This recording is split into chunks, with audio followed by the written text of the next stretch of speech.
ekyokuna kwe kufuna abakulembeze abensa abakulembeze abalina integrity nokuwagira kati talina abakulembeze abo abakulembeze mwebali nyinza okugamba otwala abasajja nga bampuuga abasajja bansi naye ate mulimu abagenze n'empewo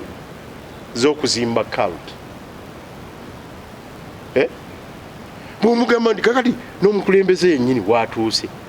twamubuulirira nti mugamba naye bwoba ogenda mu international engagements bwoba ogenda okukola kino tambula n'abantu abajja n'omutindo ogwo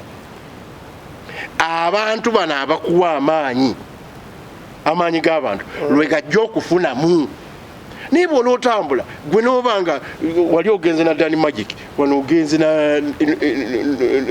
gundi Edi Mutwe wano ogenze na gundi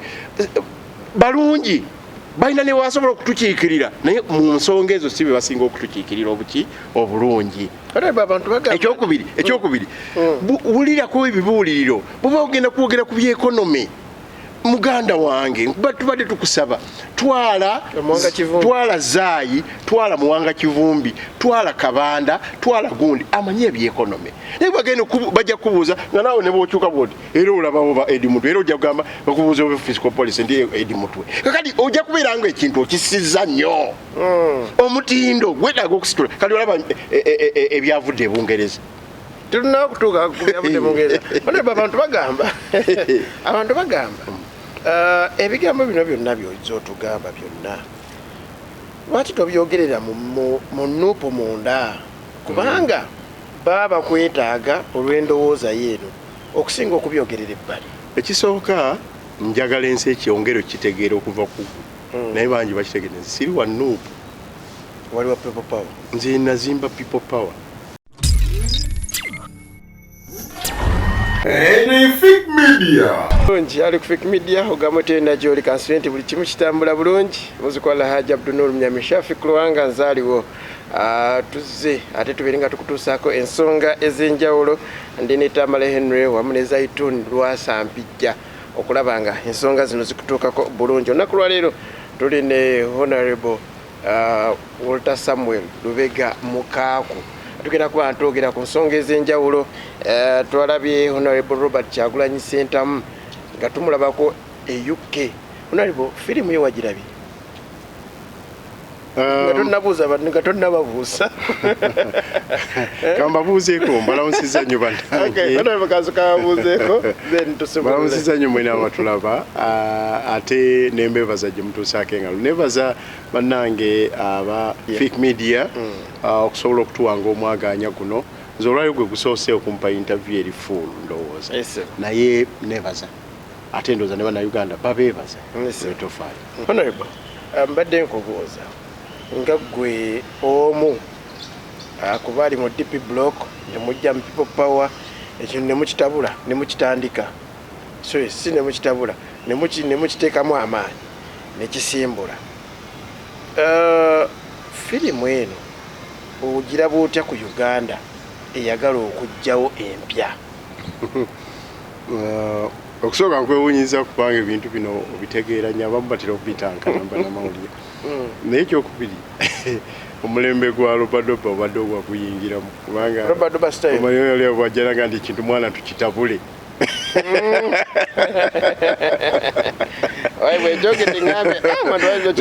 ate ngaomunamawulire naye mu nsi ya Robadoba ate obadde mutuufu okusookera ddala oli mutuufu waliwo ensonga ezatutandikisa ekisiira ekisobola okusitula amaanyi g'abantu era ne gabaako kye gakola ne we gatuusa struggle ey'okwenunula naddala ku nsonga y'ekiwambansi gye tulimu ku nsonga ya leadership failure gwe tubadde naye ebbanga by the way si ku mulembe gwa Museveni kwokka ye yatugamba bugambi this is going to be a fundamental change kwolwo ng'agambye abantu emyaka 5 mu nsiko ng'ava mu kalulu ke twandibadde twetaaga okulanda eggwanga lyaffe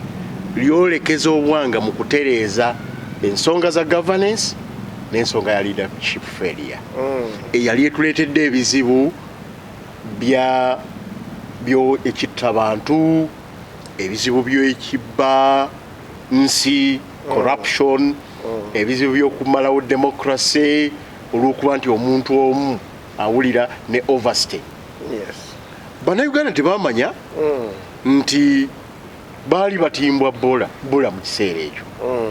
Ate Museveni bwazze ebyo ate ne tubiyingira mu kiro okumanya abantu baali beetamiddwa mu biseera ebyo. Waliwo n'abajja mu abo abajja mu NRM, the correct line of politics. Oba mwali bato temwabirawo for us we have the correct line of politics. Kwegamba mwattu abantu ne bakwatibwa mu babiro abantu nga balowooza nti kino kasatu tubikuba amabega tugenda nakukola constitution era yakolebwa ne bakola preamble eyo gy'olaba nti nga tugenda mu history waffe gwe tuyiseemu n'ebizibu bye tulabye ekitta abantu bye tukoze tetukyaddayo kukola bino tubikubya amabega. Laba ate bwe tubifuna mu kiro okusingawo, laba ate bwe tufuna n'ekirala kyetwafuna na mu kiro zezimu ku bufuzi bw'amatwale ekiwambansi. Capture of the Ugandan state, capture of our institutions, capture of our voices as citizens, capture of our power as citizens. Kakati capture eyo bwe yeegasse ku leadership failure ne yeegatta ku unfixed failed governance, ate misrule nekuma ekikoomi, ate obwa dictator ne buyita obwandikoze eki obwandikomye kuba obulamuzi, ate planda oba okudibaga ebyenfuna n'embeera z'abantu nabwo ne biyitawo. Corruption agidde mu kiro, obusosoze mawanga ate kekiri ku luno obusosoze mawanga bw'oba n'ennyindo ng'eyange oyinza okufuna obuzibu naye ate kati n'ab'ennyindo etalinga yange ensongovu namwe mulimu abaana n'ebyana. Kati eyo gwe mutawaana gwe tukoze eki gwe tuyingiridde. Kale nno yensonga lwaki twatandika ekikunsu ekireeta ekisiira kisitule amaanyi g'abantu. Naye mu kusitula amaanyi ago jjukira twaleeta people power, our power. Nga buli muntu w'oli mukatuliki, musiraamu, muprotestante, oli wa kibiina kyojja buzi, mukulu muto, n'omwana oli abadde ignored, the ghetto youth, naye tusaana tumufunire engeri gye tumuleeta. Era kwe kuleeta Robert Kyagulanyi nga tulowooza ajja kikiikirira bulungi. Naye tumugamba sala enviiri mwana wange, sala enviiri tubenga tusobola okukiikirira abantu bonna. Kakati kwe kuleeta n'endowooza enkola gye twayita eya lobadoba style. Naye nno gye bigenze biba tetunaba na kugendako wala, ate ne tutandika okulaba embeera obumu ku ntonokeze ezibaddewo ezitwonoonera ebintu, okuzimba cult, cultism, politics w'okuzimba cult mubi nnyo, kubanga abantu batukugamba nti era nga gavumenti y'NRM yasooka kwonoonekerawo. Bakiza Besigye baali bazijuwaana mu biseera bya National Political Commission of the NRA and NRM. Bagenda nabo okulaba ng'ebintu bikoze eki bakateegaya, kubanga kyajja Museveni ye mulungi, abalala bonna babi basobola okuba babi, naye Museveni yetaba mubi. Museveni talaba mukamwa, Museveni takola bwati. Mwattu abalina democracy oli mu Army Council mu ba historical nga kakati tokyasobola nakumuwa amagezi ne bakulonda nti gwe mu wamaki wa magezi. Ate tugenza okulaba na wano nakyo kitandise era wakirabye e London. Tugenda ku London. Njagala tudde wali eri wosookedde. We mwasalawo okuleeta Honorable Kyagulanyi. Byonna ne mubingamba tukwagala buti ne buti ne mudeeta people power. Lwaki ekibiina ekyali eky'amaanyi ku ludda oluvuganya gavumenti mwasooka ne mukisuula ebbali? mwana banga obudde kyali tekisaana tetwakisuula bbali mwana wange byafaayo kali ate luli obadde obyogere buli naye nabyo kanzizeeyo akatayagadde abantu bategeere teweerabira nti mu kiseera ekyo twakwatagana ne bannaffe aba FDC waaliwo omusajja nga bamuyita President Mugisha Muntu ne ttiimu ne bamwiru okimanyi twagende wa mwiru nga mwiru wa FDC ebusoga kijjukira okimanyi Mukaaku nze nakulira akalulu wa DP kijjukira Honorable Kyagulanyi yali okimanyi twakatogana ne bakasiyano so tetwakisuula bbali ensonga era yali mu kino kyolaba olwaliro ne mu NUP ne mu NRM waliwo abaali balowooza nti Besigye ateekwa okufuulibwa cult. Besigye is a very good man naye nga balowooza the Besigye nga bagamba Besigye tayogerwako Besigye tagambibwa kino Besigye takolebwa bwekiti. It was important okwawula abantu abafuusa abazimbi ba cult leader n'abantu abeetaagibwa revolution ne institutions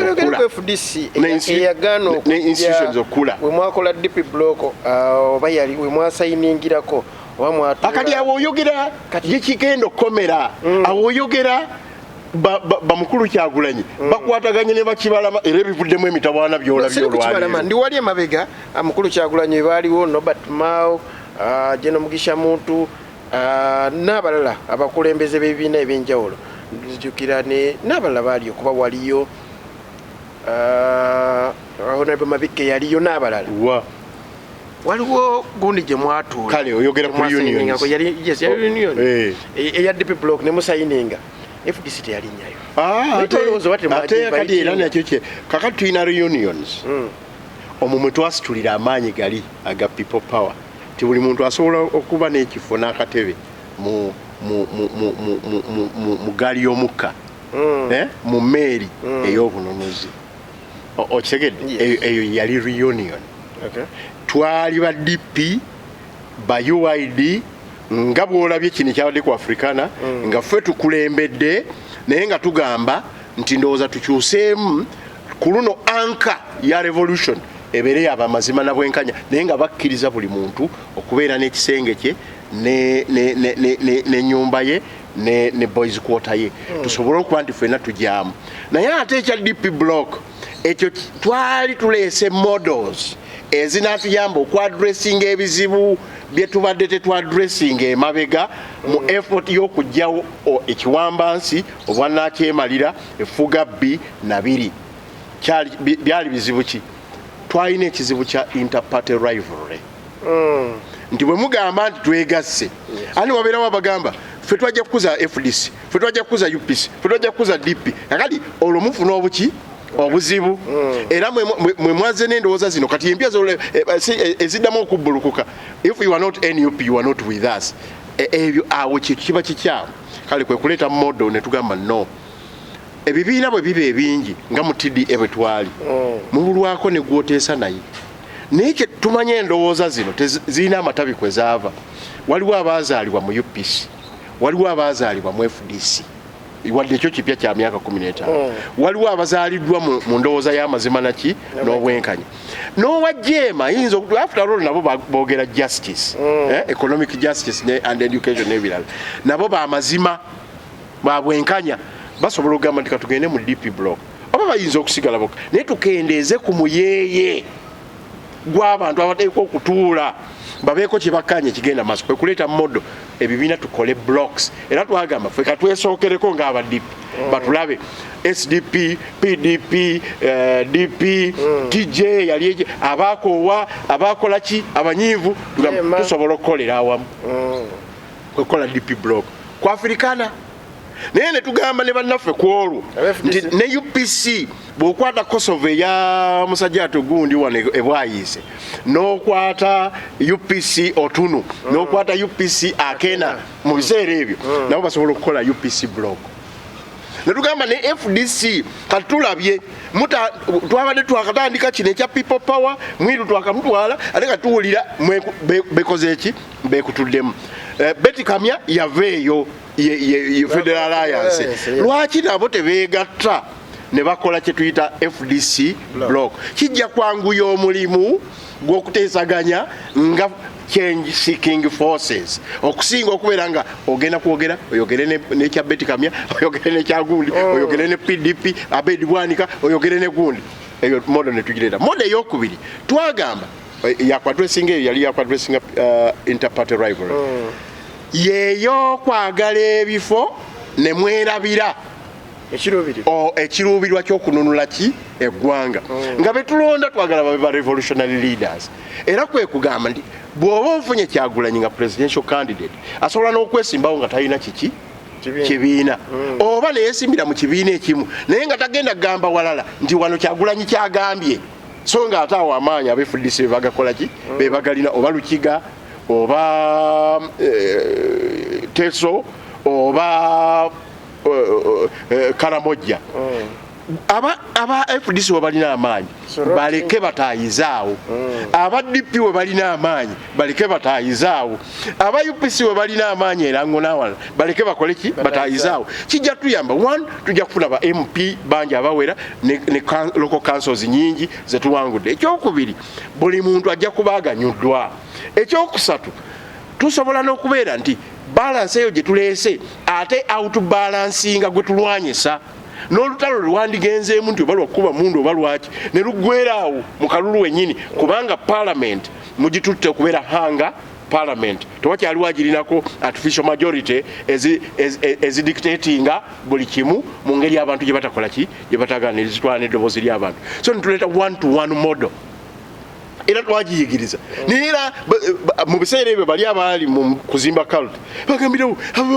abadipi bibaleeta tutubitegeera tukola bwe tuti naye mwattu olaba singa twakikola buli muntu n'ataayiza gye yalina amaanyi abadipi twandivuddeyo fe twali tubaze tujja kufuna ababaka kumpi 15 busoga twali tumukombinze bulungi era olaba ensonga lwaki NUP yawangula nnyo busoga okitegedde kubanga NUP ezaalibwa okuva mu busoberwa bwa people power olaba yawangula nnyo Buganda Kasese twali tutandise omuyingira naye nga West Nile omanyi twali tuwanguddeyo wakasiyano nga tumanyi ne Mwaruwa tujja kufuna nga tulowooza tujja kufuna ababaka nga 15 naye ne FDC nga tumaze okumapinga nga tulaba naye ejja kuwangula naye funa ababaka nga 10 oba 12 oluusi ng'eyinza n'okusinza DP ng'ate tumaze n'okulaba nga ne UPC erina gy'ejja okukola ki okuwangula naye moda eyo yafa kasi abantu batuuka era mu kuddamu okuzimba cult ate gye twali tumenye luli ate kakati Kyagulanyi tagambwako principle tayogerwako if you are not NUP you are not with us modo ya Mukaaku ne banne bwekyo neetugirwa mu maanyi kyetwagala okuzzaawo kaakati ebintu bisatu quality leadership coalizing quality leadership ekyokubiri tukole models ezinatuyamba obutafuula bufofofo bwe tuyitamu bukatonda wabula okufuna ba revolutionary leaders ku buli mutendera otuka ku presidential candidate ate nga tuli ba people servants ekyokuna kwe kufuna abakulembeze ab'ensa abakulembeze abalina integrity n'okuwagira kati talina abakulembeze abo abakulembeze mwe bali nyinza okugamba otwala abasajja nga bampuuga abasajja bansi naye ate mulimu abagenze n'empewo z'okuzimba cult bw'omugamba nti kakati n'omukulembeze yennyini watuuse twamubuulirira nti mugamba naye bw'oba ogenda mu international engagements bw'oba ogenda okukola kino tambula n'abantu abajja n'omutindo ogwo abantu bano abakuwa amaanyi g'abantu lwe gajja okufunamu naye bw'ona otambula gwe n'obanga wali ogenze na Dani Magic wano ogenze na gundi Edi Mutwe wano ogenze na gundi balungi balina ne wasobola okutukiikirira naye mu nsonga ezo si be basinga okutukiikirira obulungi ekyokubiri wulirako ebibuuliriro bw'oba ogenda kwogera ku byekonomi muganda wange tubadde tukusaba twala Zaayi twala Muwanga Kivumbi twala Kabanda twala gundi amanyi ebyekonomi naye bagenda bajja kubuuza nga naawe ne bw'okyuka bwoti era olabawo ba Edi Mutwe era ojja kugamba bakubuuza oba fiscal policy ndi Edi Mutwe kakati ojja kubeera nga ekintu okisizza nnyo omutindo gwetaaga okusitula kati olaba ebyavudde e Bungereza tulina okutuuka ku byavudde mu Bungereza abantu bagamba ebigambo bino byonna by'ozotugamba byonna lwaki tobyogerera mu nuupu munda kubanga baba kwetaaga olw'endowooza yeeno okusinga okubyogerera ebbali. Ekisooka njagala ensi ekyongero kitegeera okuva ku naye bangi bakitegeera siri wa nuupu waliwo people power. Nze nazimba people power ne bwe nali mu electoral commission nagamba people power kyesobola okukola mu arrangement y'ebyobufuzi bya Uganda olwaleero ebyakakyo kano esobola kuwanda ddusu ku muntu naye tesobola kuwa tikiti. Era bwe twala designinga form nga kugamba gwe zaayi tiyenze oli wa FDC nti ndi wa FDC teekawo oli wa DP ndi wa DP oyagala eddusu ly'amaanyi g'abantu nti ye so ekibiina kikuwa tiketi naye olwabigira bukyali kibombwanswa tugenda okulya twakoze delegates conference amangu n'embiro tirubongo yayise ku ttale kyetu amangu n'embiro n'abalala tetwamanya gye baava katana ye gundi egundi ye gundi kati ekyo kyava kubanga abantu sibe basalawo amaanyi g'abantu tegasobola kusalawo bwe gati byali bifuuse bya muntu omu era twateekawo awo yojjukira banonda Ssennyonyi nti ye mwogezi no bwe tubanga Ssennyonyi anayogera forces of change akiteekwa okwongera okuvumbavumbamu tufune omuntu ffenna gwe tukkaanyezaako oli abeere mwogezi wa mukulembeze naye ku olwolwo okuba abantu baaliyo ekintu bakitamidde nnyo ate n'okusinga ffe abakigize twaleka momentum eyo ekole ki egende mu maaso naye era gye byagenze ng'okusalawo delegates conference constitution ezaakolebwa ez'ekibiina n'ebirala ffe kwekugana nedda musobola okusalawo nga bwe mwagadde era tukyasobola okukolagana nammwe naye ffe tujja kujja ojjukira nga twambadde apron DP for NUP and for Kyagulanyi apron eyo ddayo gikebere tetwali DP block 4 kubanga twakanyiza tukole endagaano tetukyagala bintu bya kitimba bbula tukole endagaano ate nga twogedde ne muganda waffe jjukira twala eyo process twakitandika mu 2016 ng'eggwako so wano we twakolera ebyo mu 2019 nga twogedde emyaka egyo gyonna tulaba ensobi evaako nsobi naye nga twogerera eyo munda era ekyavaamu bagenda okulira ng'okwogera okwo tekukyabasanyusa era ng'olaba bakabirirwa kyavaamu Kidandala vaawo Mukaaku vaawo ate nga tusobola kulwana anti ezo nsonga yeeno yennyini gy'oyogedde so kubanga kasita omuntu ne bwogende wa Mwami Museveni kasita obeera Kizza Besigye n'otandika omuganda Mwami Museveni bino nno bambi bwe twali tulwana twali tugamba bwe tuti ate lwaki tukola bwe atandika okukabirirwa era ekivaamu ng'agamba nti ono takyaliwo NRM mutuufu bw'obeera Amama Mbabazi n'obyogerako era embeera bw'etyo bw'obeera Kateegaya bw'obeera Kazoola bw'obeera ani yenna ne bw'obeera Ssekitooleko obwa minisita obuvaako naye no bw'obeera civil and civilized era nga bulaba Bassekitooleko baatuula wabbali Bakintu Musoke n'abalala si lwakuba nti ebyali bigenda mu maaso baali babyagala nnyo ate si lwakubeera naye balowooza nti ekintu kye twazimba tetujja kizimbulula naye gye tugenda si walungi oyo ye Mukaaku kati okuva lwe byaliwo emyaka giyise emeka 2019 olwaliro emeka naye era tubadde tukubirigana n'okukola jjo wano PFT nasooka kuba naye nemagamba come and give leadership eriyo abaana be baasiba kati omwaka mulamba n'ekintu tuli mu bukulembeze twetaaga obbalwanirira abantu omusolo gubatta abantu emiwendo gibatta tubandaba ku kkubo naye nagenda nga njagala nnyo mutabani wange ate kati newly ye leader opposition Kyagulanyi ne tiimu ye ya parliament njagala bakulembere bawe era nga Besigye bwe yali akikoze nga Ssemwogere bwe yali akikoze unfortunately okyajjukira ebigambo ebyayogerwa afe ab'enkola yaabwe gye baliko ffe ebyo si bwe tutyo bwe tukola politics kale nno ate omuntu oba onoomukolera ki ati kyoŋŋambye kiwakimwe tubyogeddeko ate olimbadde naye nze ewa Kyagulanyi bwe kiba mu kisenge entuuka owulidde naye osooka munno n'omugamba bonna olaba nga kyo baba takyusiza n'oyita munno owookusatu n'omugamba ojjukira newandiikako ne ku kiwandiiko si kimu ewuwa mukulu Kyagulanyi tafaayo nempandiikira ne Secretary General Lugongoya Lugongoya simuyinaako nnyo gundi naye ye Kyagulanyi bwe twasinga okutegeeragana naye nawandiikira Kyagulanyi ne mugamba naye kankuweyo ebbanga okirowoozeeko bw'onooba olabye ng'ensonga zino tusobola okuzongerozeewaako amagezi tusisinkane tekitwalanga kikulu era takitwalanga nga kikulu naye naatera okukola siteepu endala ate tonnenyanga ekyokubiri anti nkugambye nti ffe batugamba bwe bati ne mu ddiini kebeyo obusiraamu bw'olaba munno nga waliwo byatakola mubuulire bw'olaba ebimu tabikoze bulungi osobola olaba ne bwaba mukyala na mwami asooka nakule wala watofaayo bwe mudda mu kisenge era wabaawo okwekalakaasa nga naye muli mu kisenge naye bw'olaba kiganye muleetamu owookusatu nga ngenda kugamba senga nno okitegedde bw'alaba kiganye senga ayo ayogedde oluusi n'ensonga ne zigenda n'ewa taata gye zitandigenze ne maama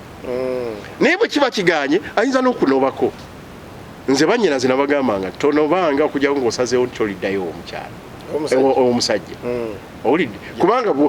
lwaki musobola ozimala naye era nange ye principle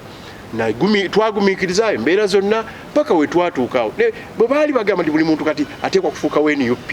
kati owa DP ogenda mukolodi owa FDC ogenda mukolodi abamu nga baganda baffe bakawalya n'abalala ne bagamba kale katugende as individuals but at the end of the day kitegeeza nti oconscriptinze abaki abantu obwo tebuba bukulembeze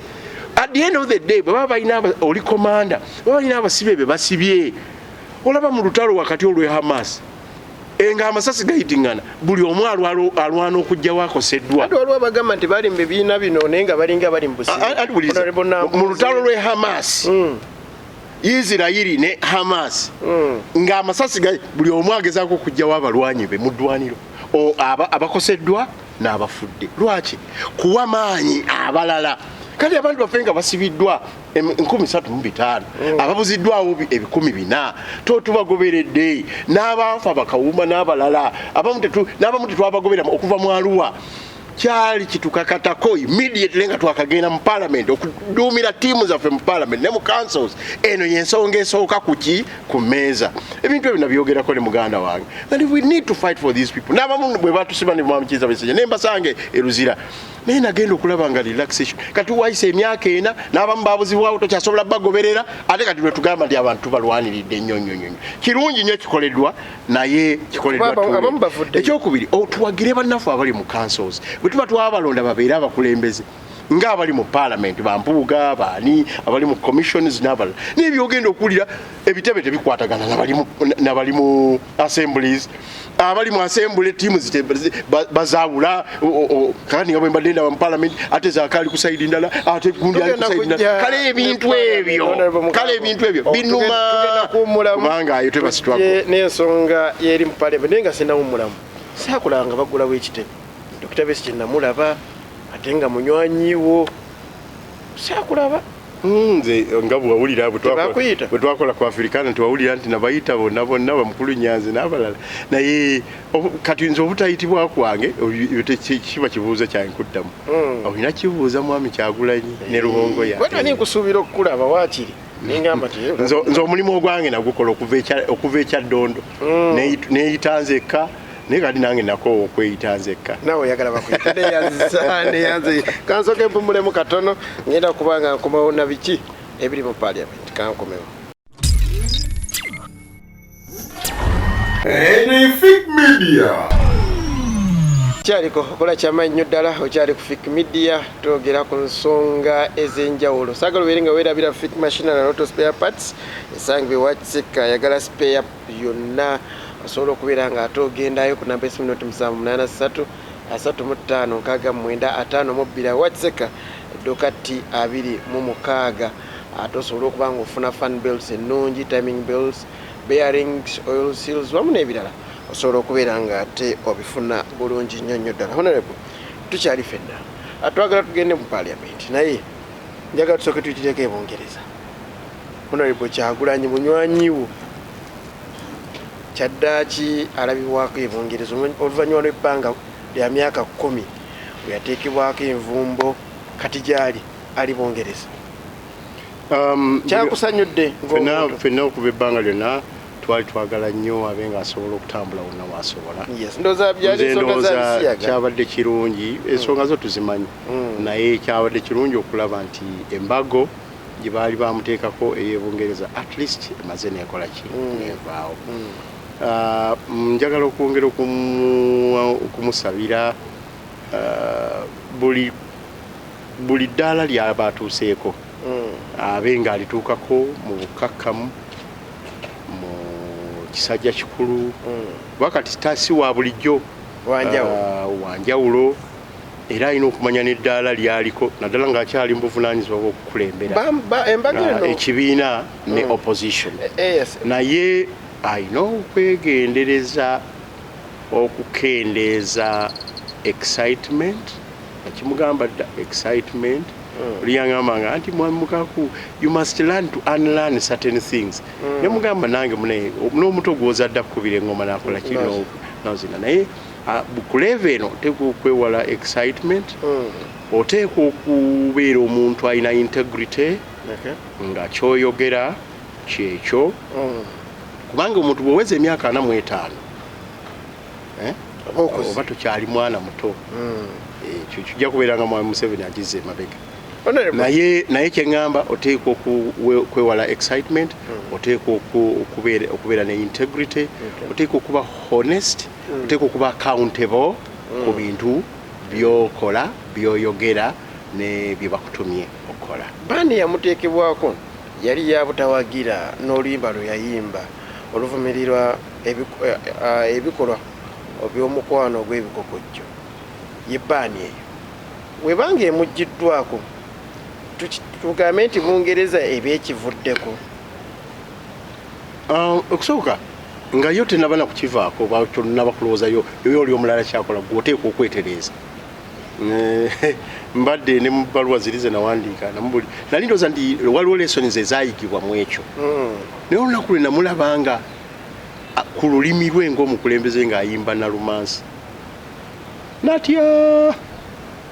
ate nakaaba yensonga lwaki nakiteeka ne mu kkalaamu kisaana kuyita ku lulimi waakiri yandibadde omuntu omulala. Buganda yatemulirwa abantu baayo esibiddwa 10,000 baawaayo byonna baatwalibwa mu ssali batateekeddwa na kutwalibwamu nga balowooza bali biased ne batuwa obululu n'ababaka 57 abaka 55 no bali 55 kubanga eriyo bannambeshi obulidde tosobola n'omulundi n'ogumu kugamba nti ab'engulu bampita kino obwinyi abeeno bampita ngobi naye gwe Nalumansi oba ozizza nnyo wansi omutindo gwo ng'omukulembeze. Ekyokubiri n'okumanya consequences. Muma Museveni ajja kutuuka wali ayimirire ekkolola agenda bannayona wadde enkozi ensobi naye bannayisi bayitangako Nalumansi. Maama wange agenda kukola atya tagenda okuwa mwami Museveni akalu kali bw'owejjako beesi yo n'okola campaign ekujja mu beesi yo n'ogikabira omuntu omulala olina enyaani nga bakovaraninze mbululu obuddako nga ababaka towezezza namba ze okola ki zoyagala ozimbira ku kyoliko kati kino kifaanagana ne kiri ekyabadde e Bungereza oba excitement oba kiki n'okuyiga okuwabulwa ne bw'oba otambudde nabo siyagala kulowooza naye bwabanga mwami Rubongoya bwate bwe yamuwabudde bwabe batambudde n'abalala bwe batambudde ne Nambeshi neni bakoze bubi wabanga oba n'ennyeko yabadde bakoze bubi naye sirowooza nti bwe bali kubanga nange naliko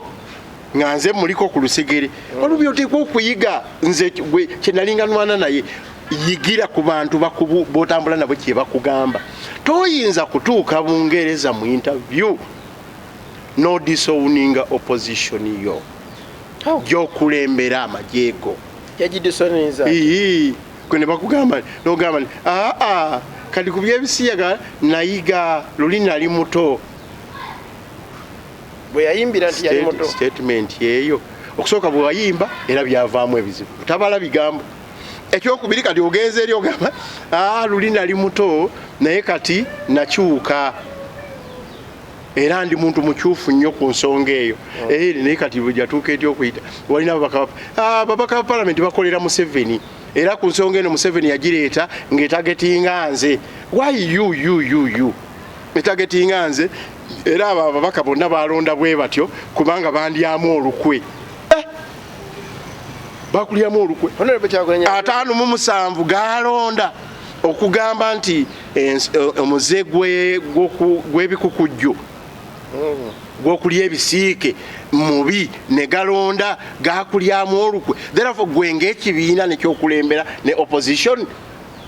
ne banno basumaani abakireeta bagoberera President Museveni n'abagamba nti mulonde nga temuwagira muzoogo si mufirika gwe kati gwogamba nti mufirika kyalaze bubi nnyo era nze kyantuusiza okugamba nti nga Mukaaku ng'abantu gwe bamanyi nti ndi nakazadde wa people power era eyavaamu nno sikyasobola ku associatinga n'ekyo nze ne mukatoliki ate manyi ku ekyo tukkaanya n'abasiraamu ate manyi ku ekyo tukkaanya n'abaprotestanti n'abalokole ate manyi ku ekyo tukkaanya bannaffe abakkiriza mu ddiini eyaffe mu nzikiriza ezaffe ezawano ate n'abafirika bangi tebakkiriza mu ekyo era palamenti yawano yareflectinga general spirit ey'eggwanga bw'abanga munnaffe ku nsonga eyo agamba nti ye kakati yakyusaamu akyewuninga nga ye alime ffenna kutusiiga ekyo era nze ku ekyo sisobola kuyimirira naye era ku ekyo njagala mugamba waddembe okukkiriza nga bwakkiriza naye ku ekyo sirina bwe ngenda gamba bakatoliki nti mumuwagire nze gyenva ku nsonga eyo nze amwe pro-lifist era kalicha yange sikyegamba era n'eddiini yange sikyekolaki ekyokubiri anti otambudde ne mukyalawo naye bwe mubanga ne mukyalawo takuwadde magezi ago bw'abanga ge yamuwadde babbi yakoze bubi naye nga bwe nkugambye naliko saagala kubanenya kuba nange naliko nga bwe nkugambye nga nze muwa amagezi sala enviiri kola kino sijja kubanenya kubanga mumanyi omuntu gwe nalinga naye naye nze ndowooza it is time abeeko byakola ki byayiga ekyokubiri yensonga bw'obeera komanda fe butwalinga nasooka kuba musomesa bw'obeera head teacher nga tolina bakusacrificinga basomesa bo ojjawo ng'akoze ekintu kya rape kyaki kozesa kye bayita collective ki responsibility inenekesi gwe komanda kati ongamba oli ati amagye gokomandinga omulala yagakomandingira oba ali mu bukodyo neoli nakyo kinsobera so ku ekyo sisobola kuyimirira naye gamba nti aba opposition n'ennonda gye balondamu n'ekintu kye bakola kikyamu kubanga baali bagule ne mwami Museveni okusooka lebo gyabataddeko nti bagulibwa mwami Museveni bonna awamu muyinza okubaamu omu ababiri abasatu naye sinza gamba nti bonna babagula bampuuga bamuwanga kivumbi bazaake baani nti bonna babagula kubanga naali badde ndaba nti oba kale yezaake gwe bataagula oba nnyeko wakiri bo bakubya akalulu ne bakuba nefo kati yatwala ndi Fox Odoyi yamukiikirira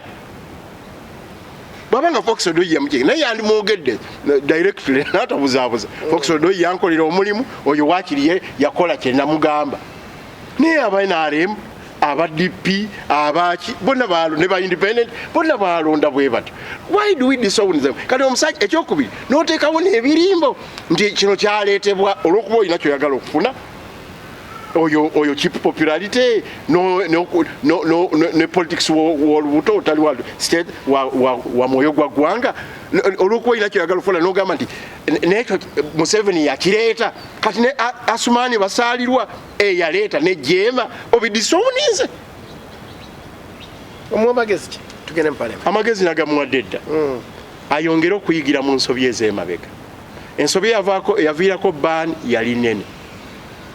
waliwo ensobi eyajja wano ku Nalumansi nagimugambye nate sirowooza nti ate anaakoleera naye kijja kutuuka okuba nti abantu abamu tukaluubirirwa okugamba nti oyo ye leader waffe owa opposition era ye komanda omukulu mu ba forces of change neyanziza tugenze mu parliament njaga tuwunzike nayo parliament yaffe bwogiraba abooludda oluvuganya gavumenti ddala beebwe abalina otukiikirira engeri parliament eno abantu bakitundu yabalaba nti tekoze kimala nga parliament endala ezizze zibaawo wadde bingi ebibaddewo ne parliament y'omulundi guno tekoze kimala kiri ku leader of opposition yeetaaga okukyusibwa oba enkwatagana yeetali mu parliament. Nze ndowooza twalina omukisa bwe tujjidde twali twagala bukulembeze bwa ggwanga waliwo ebyakolebwa n'ebitaakolebwa tetwasobola kufuuka bakulembeze baki baggwanga. Waliwo ebyakolebwa n'ebitaakolebwa n'ebyatukolwako tetwasobola kufuuka bakulembeze baki baggwanga. Olwo olugero olulala era nduwandiika mu kitabo mu kiwandiiko kyange twetaaga okukola evaluation bwe twabangoling up opportunity gye twali tufunye nga amaanyi g'abantu gakoze eki gasituse obula nti tetwasobola kuggusa lutabaalo luno ate kati tetukyalinayo chansi nyingi bantu ze bateekwa kutuwa okusobola okuggusa olutabaalo luno tuleeta ensonga obukulembeze obwensa n'omutindo yeteekwa okuba tabayo y'amaanyi g'abantu 3 phase oba oli wa DP oba oli wa FDC oba tolina kibiina oba oli wa NUP era tugenda kukikolera naye tuteekwa okuddayo okukola evaluation twali tugikola bulungi nga kati abakulembeze abaliwo bamukulu Kyagulanyi ng'aba opposition tutudde nabo ne tubabuuza ebibuuzo nabo ne batubuuza ebibuuzo ne tujjamu ekiwagaddwa. Akati njagala gamba bwendi nti parliament yeno yoyogerako yalina omukisa okukola ebintu ebitabangawo naddala nga tumaze okugjawo embeera ya cultism gye twali tulowooza nakyo tukya addresses ate nga n'abenaalemu bakiraba nti okuzimba cult si kirungi. Twajja katugambe nga kaseese abantu babookeza bafuuse bisiriiza twajja ng'omusinga alimbusibe obutabeerangawo ku mukulembeze ow'ennono n'obote teyasiba kutuuka ku ekyo kabaka. Twajja nga abantu babatirimbudde kirindi mu kalulu akakoze eki akawedde. Twajja ng'abantu babakutte mu ngeri ekifa mukokko ng'enseera babakuba ebigala ensigo zikubibwa zonooneka zikola ki ku makubo nga n'abantu bamanyi ng'era tubalaba. Twajja nga waliwo ekibbattaka ekitabangawo. Twazze nga waliwo okugoba abantu. Twazze nga waliwo emiwendo. Twazze nga sente obukadde obuwumbi n'obuwumbi obutabalika n'obutabalika bwa sente eza covid okuyamba abantu okuva mu covid abafiiriddwa bizinesi zaabwe abaggalirwa ne bataba kujja bakola abafiirwa emirimu abaana abafunye ale pregnancy kumbi buli district ng'erina abaana 13 n'omusobyo abatuusemu ng'ebyokutandikirako biri clear. Basajja batu okusooka waliwo olutalo waliwo omuzannyo tulonda sipiika omusajja nga bagenda parliament ekuŋŋaane erayizibwe omusajja nayanguwa manguyo okumanya abamulondeddwa n'abayita ekyankwasi okyajukira ewikisi mmeka ezo kumpi zaali zigenda mu 3 naffe nga tumanye abafu abayiseemu nga ffe tewali kigenda mu maaso ku bitebe ebyo ebyobufuzi. Omusajja ng'ebula ennaku 4 ogenda ekololo n'ayita ababekokasi mu state house n'atula nabo bateesa ku strategy y'okulonda sipiika. Ffe nga tutudde tuli mu mazina tuli leero Lwabadoba ate n'afuuka kirala. Ngenze mu kooti sigenze mu kooti nvuddeyo nziziza abantu tebitegeerekeka abaana baali bagize tebitegeerekeka leadership nebula naye nga n'ababaka betumanyi bali 5 mu 8 ku 6 nabo tetubakoze eki. Okay, neyanzi kansoke mpumulemu katono nti nkomewo saiki ekigambo Fake Media. neyanze gakyali ku Fake Media okola kyama nnyo ddala tukusaba kimu ku subscribinga olikingi ayine tubeebaza mwenna ababeerako n'okutugoberera ebbanga lino lyonna alitumaze nga kwetuli bbanga ttono naye kizaamu amaanyi tulaba nga abatugoberera kwe muli honorable obadde okyali ku nsonga ya parliament So mu kujja mu parliament tulina confusion ya leadership eyabula tugenze mu kooti tuvuddeyo kote mwazesi gundi ate n'ekyo nakyo kijja luvannyuma kubanga twasooka kubanga abatagesize ate netugamba nti ate katugesize ate netumala kooti zitusaba obujulizi ate DR forms tulinako 1,400 ate mu nnaku 7 nti ate kati ziri mikono gy'aba intelligence ba Museveni. Ebyo byonna byatuukawo biri very challenging. Tuteekwa okubikolako redress. Naye bwe twajja ku background y'ekittabantu gye njogeddeko Kasese babokezanga bisiriiza wano background ya human rights abuse etabangawo okusiba abantu okutabangawo okuulamu enjala kw'abantu okutabangawo n'ab'NRM nga babajjeeko obubika amaviivi nga tulina ekiryansimbi ekitabangawo trillions of money mu United States dollars $1 billion eya United States eweereddwa mu COVID ng'omuntu yajjeeyo bujja n'atwala ewuwa atandika okugaba mu bibaasa abalala ne batandika okugaba simanyi bayimbi biki nga tebitegeerekeka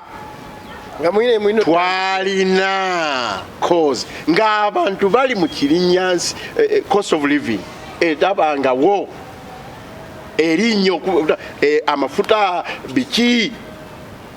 obubbi nga bugenze maaso buno simanyi bano bakamwesi simanyi bano baani aponye simanyi aponye nabira aponye mugenzi twalina ground kuogamba nti immediate nentandikira kwenu naye mbadde nkugambye nti okulonda speaker kwe kwasooka okulaga obutali serious weeks 2 oli ali eri ategeka babi ennaku 4 oli ali eri mu parliament abayise mu state house abayise nga komanda waabwe abaffe tubamanyi n'abaliininga ewaffe aba independent naye ffe nga tuli waka tuli mu mazina tuli mu lobadoba atategeerekeka bwe twagenda wali mu kalulu Segirinya nti yaze okuvuganya byafuuka bizibu banamboozi bagamba bino Nsibambi agamba kiri Semujju agamba kino no leadership whatsoever so mu mbeera eyo no okulabawo omuntu nga Nsibambi ne Semujju olaba nti balina quality nini buwandigenze mwene UP ng'oyina bampuuga oyina ba Muwanga Kivumbi oyina ba Segona olina abantu bangi waliwo n'abakajja naye nga nabo bantu bali substantive niye otuuka otya okubeera ng'oli muzannyo ogufaanagana bwe gutyo ng'okimanyi nti ekintu kya sipiika kigenda kufuga emyaka 5 wakiri wandifunye ku deputy speaker naye ng'omufuna otya bw'obeera ng'olina abantu already 100 oyina amajeego g'abantu 100 kitegerekese bulungi n'omusobyo banno oluusi wadde tebabeera nabo ekyokubiri ffe tulina 57 tulina aba opposition bonna ate tulina ne ba independent ku luno be basinga n'obungi naye nga bali leaning opposition obalina mobilize them naawe oba oli abatutte kyankwansi naawe bakuba ne bo batwala emagero ewa ekamwokya ne bwosalawo batwala awantu mutuule mweteese bwe tutafuna kino tujja kufuna kino n'obukiiko bwe bunaababuze tujja kukola bwetu naye walaba total chaos and the shambles of leadership kadiyo bwe tuvaayo naye oli ku bukulembeze obw'emyaka 2 n'ekitundu kadiyo bwe tuvaayo anti twatandika obuteekeka mu 2016 nkugambye ffenna twamala akalulu mu January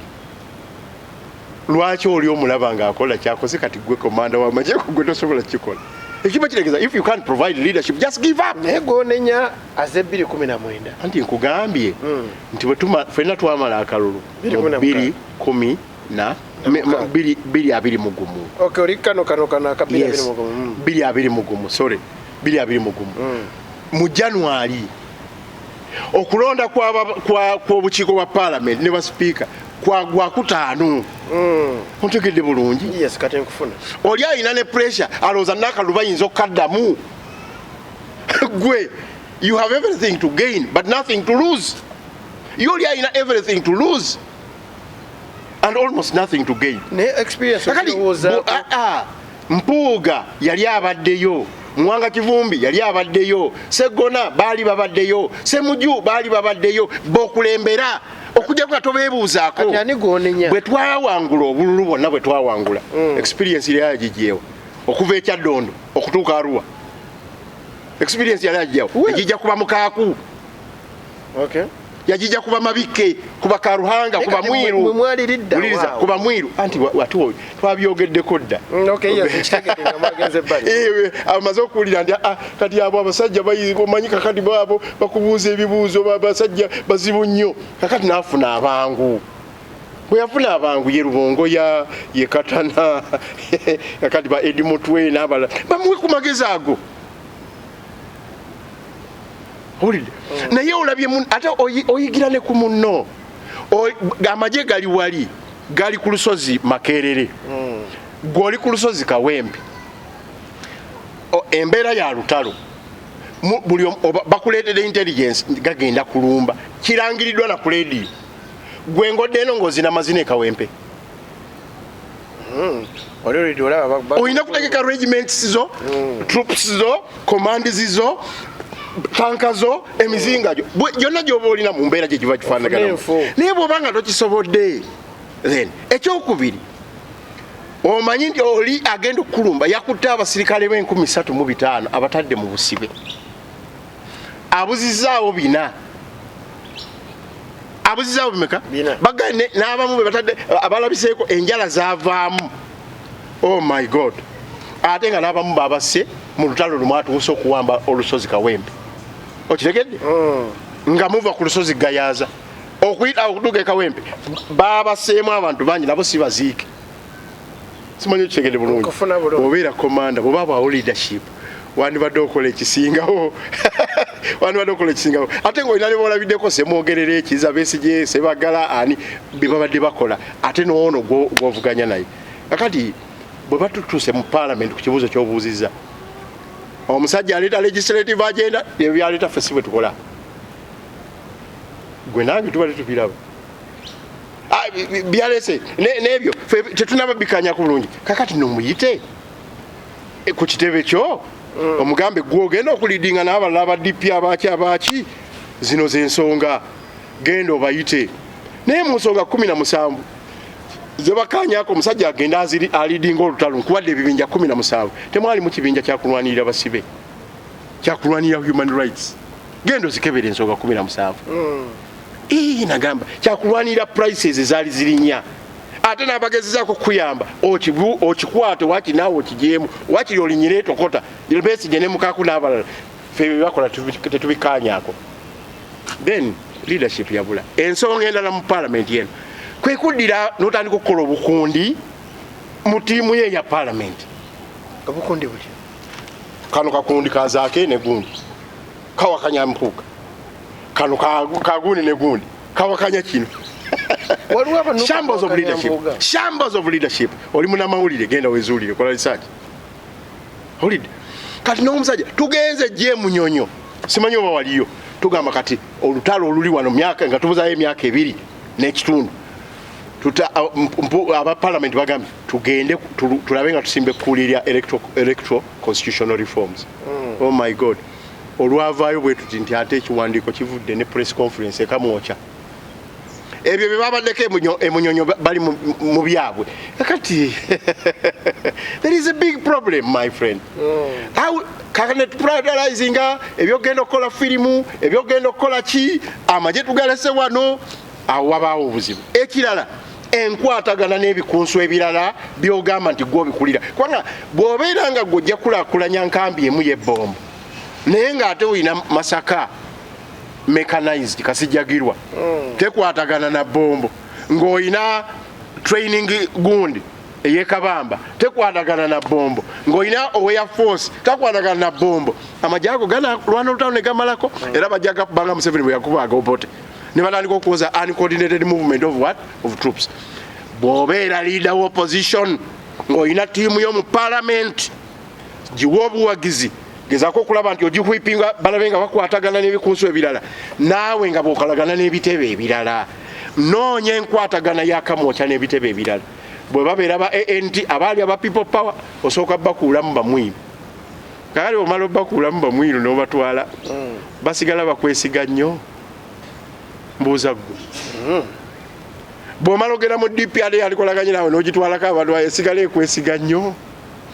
bweba FDC andi kyenkugamba okwagala kyanjawulo naye oteeka okumanya strategy. Mwami Museveni atugamba mu katabo ke ka Mustard Seed nti ekimu kyalemesa entalo z'abakayiira ne bankwanga n'abalala. They had a lot of divisions. These are sectarian divisions. N'agamba naye yatuuka ng'alina okuprevailinga ku majeege n'abagamba no divisions. Segedde kamanda bwakola ebitabo tubisoma tubirekaawo kati no bw'obeera ng'oli komanda omutuufu singa Mukaaku yenze ngera bwe walaba nkola mu people power ekyaddondo twalina Kamome nga wa DP nga maawo n'embidde gwe baleese ne mufumbira kati azina amazina geeri naye twabagamba no wano Kyagulanyi kuba twayagala okusooka tulage nti olutalo si lwa kutwala butwazi kafo si lwa abantu bamu naye lwa ggwanga ki lyonna kanti ndi yali musajja mulungi naye twasalawo ndugamba ate yalina nyini awo tulese Kyagulanyi olw'ensonga bwetu ne bwe ewamwiru ebibiina by'obufuzi ewamwiru kanti twamugana nze nali kiki kale katujje Mukaaku nze nali campaign manager we ne Sempeebwa twali baaki oli meya mulamba twali baaki oyo meya yali amukoze oba DP yali yamukola Kakande Kenezipo yali waaki Kirandala yali waaki Mabikke yali waaki Lubowa yali waaki Lubowa Henry Mutema Derek yali waaki mwana wange toyogera na bigambo gundi MP owa Makindye East musajja wange owa Makindye East kati Kasozi yali waaki omukyala Kadogo kati wa East Africa yali waaki teyaliwo NRM abo baleeta ne sente zaabwe balinnya n'akadaala nga tewe NRM ne bamuba n'ebibonerezo my friend togamba nti ebibiina tebyakudduukirira no nenzoza tebibiina yali individualism DP bwali twagenda nze nali mu TJ DP nga yawuddemu naye twa DP TJ UID no jukira ne bu flags DP temwasimba omuntu nga twasupportinga Kamome eyali aleeteddwa Norbert Mao olw'ensonga twagala revolutionary leader so muganda wange history munene bwe twagenda support yagamba mu Arua yagifuna ati yali awagira ejiko Bobi Wine goloza lwaki yajja 24 hours akalulu okugwa mu Arua fe twamalayo week star so bogamba nti ebibiina tebyamuwa bimanye kakati abadamu nga support nze nagenda mu ddwaliro nga mamba zeetolodde eddwaliro okununula Nyanzi mukulu we chairman naye yenyini nakubira esimu ekiro ne babi ngende mununule amajewo gali lwaki yakubira balala abatali na bibiina anti kati ezo zentalo zetuyiseemu ohandolinga olutalo nga bwe lujja nze sirinya sijja kgenda ku kipapagalu kya tanka wali ennabyewanga nkirinyeko kugamba nti am removing a dictator naye nsobola okukwatagana n'abantu abalala n'amagezi agamba nemmanya bwentebuka etanka n'emundu ezikoze eki ezize wadde mbasirina Parliament ku nsonga ya Parliament kati olaba bwe bakoze kino oluvannyuma lw'emyaka ena bakibalamanga babuze olaba nti kiwagiddwa abantu era bakoze bulungi omukulembeze nga Mpuuga ku skills ze jukira ku walk to work amanyi non-violence skills lawyer mwana nkoba za mboga ali wero groomed abadde eri munabuddu yeetaaga bwetaazi kuyamba ndowooza balina omuntu omu kubasinga okuba abalungi mu Mpuuga bwe banadda mu emisobi ne ebibiina ebiranga FDC ze byakola mu luli jawo wini leeto n'okola bwoti tujja kumaliriza nga olutalo tuluzize maki emabega naye sinze nsalirawo NUP wabula ffe tusobola kubuulirira okukola kwabwe bwe banabanga bebasazeewo nga kubanga tekirinawe kyawandiikibwa mu parliament eri yali practice ya FDC yasinga n'ogikola ogamba nti kale omu bw'asaavingako emyaka ebikitundu tusobola okuleeta omuki omulala naye nze ndowooza nti sofa ate nga tutunulidde empuuga yekka bakoze mu bukiiko obulala bali batya bakoze bulungi kubanga bonna bazaake baani balina obukiiko bwe bakulira ekyokusatu kubanga bw'ogenda mu promoting oba yabadde whip omutwale mu bwa loopu sooka otunulye omulimu gwakoze nga whip olyoka omupromoting era ebyo byenabagamba nga ne wano bw'oba onooleeta sweet mama mu electoral commission ya nuupu tunuulira olyoka omanye nti guno omulimu ate agenda gukola asukke n'okusukka so ne wano bwe kiri abali mu bukiiko tubevaluating tulina abakulembeze oba abakulembeze ba Busoga caucus Acholi caucus oba Buganda caucus bakoze batya olyoka okompeyalinga omanye nti bwe tunamuteeka mu kyalo okwo agenda kukola muyitirivu so nze ndowooza byonna babirina tuluzi zonna bazirina just triangulate omanye kyolina emyaka gino ebiri gireme kusala bannayuganda neyanziza neyanzeege honorable nsaba osiibulire banna fake media bana Fake Media njagala okubasiibula nebaza Fake Media olw'omukisa gwetuwa buli kaseera ate twagala ekulaakulane ebuutikire buli mukutu gwonna mutandise bulungi debate zino muzitadde waggulu nnyo n'enkwata y'amawulire ne moderation mugitadde waggulu mwebale nnyo mwebale ddala okutuwa omukisa neyanzege honorable Samuel Lubega Mukaaku mbali ne Zaitun Lwasa mpija nita ne Zaitun oyo mwani mutuletedde ko nga MP mumwetaaga wange ebitone ekitone akirina feno mutujjeko tola basemujunganda bwakoze of course akoze bulungi eri abalemereddwa nga banamawulire naye sirowooza nti Zaitun kutwale twalaba Simon Kagwanjala twalaba mu Kagwanjala era tukyamwetaaga mukozi yali mu DP yayiwa DP mazima na bwenkanya brain power ate neza yayinza okuba brain power omukama bakomire mbere bulungi mweraba